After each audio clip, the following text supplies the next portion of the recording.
The next important concept in Unit 1 of Banking Law is Ancillary Services provided by bank. It has been asked for long answer for 10 marks many times. So what do you mean by ancillary services of a bank? So services provided by a bank other than its primary services of depositing and lending money. So these are the additional services provided by a bank. The primary services provided by a bank are receiving money and depositing money, and then giving loan are its primary services. So apart from this, any service that bank provides are called ancillary services of that bank. So services, what are the ancillary services? First is remittance services. So money transfer from one bank to another bank is called remittance services, is provided by a bank. Next is custodial services. So locker facility. The bank keeps a locker facility in its bank. So any gold or any valuable you can store in that locker. The next are forex services.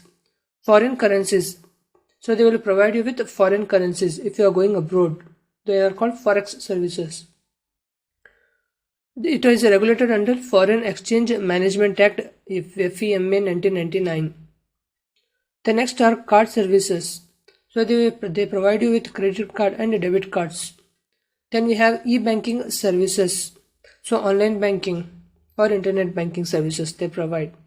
The next is insurance services. So they also provide insurance services. Example is ICICI Bank. So these are the ancillary services of a bank. The next is agency banks or services. It has been asked as a short note. So what do you mean by an agency bank? It performs services in some capacity on behalf of another bank, person or business. So it is a bank which works for another bank, or it works for an individual, or it works for a business. So it is a private bank, agency bank, which represents another bank. So what are its functions? It is a way for business to do business in other countries. So it provides a way for all the businesses to do business in foreign countries. Then it represents a group of banks. Types of agency banks. We have foreign agent banks, which helps in establishing business in foreign countries. Then we have investment banks, which helps the businesses in their investment. Then we have third-party agent bank. So if an already established business want to launch a new product of its own, then they provide fund for it. So it is called third-party agent bank. These are the agency banks or services. The next we have is Industrial Development Bank of India, IDBI, which has been asked as a short note. Industrial Development Bank of India, IDBI.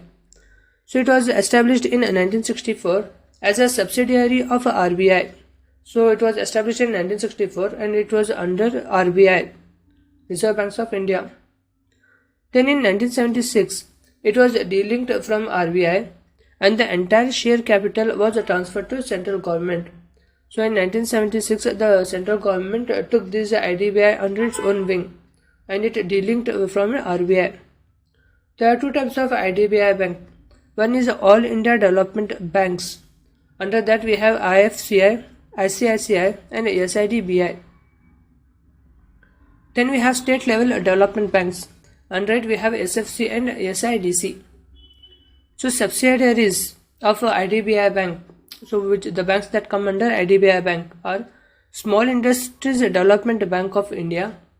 Then we have IDBI Bank Limited and we have IDBI Capital Market Services Limited. So this concludes the first unit. Thanks for watching.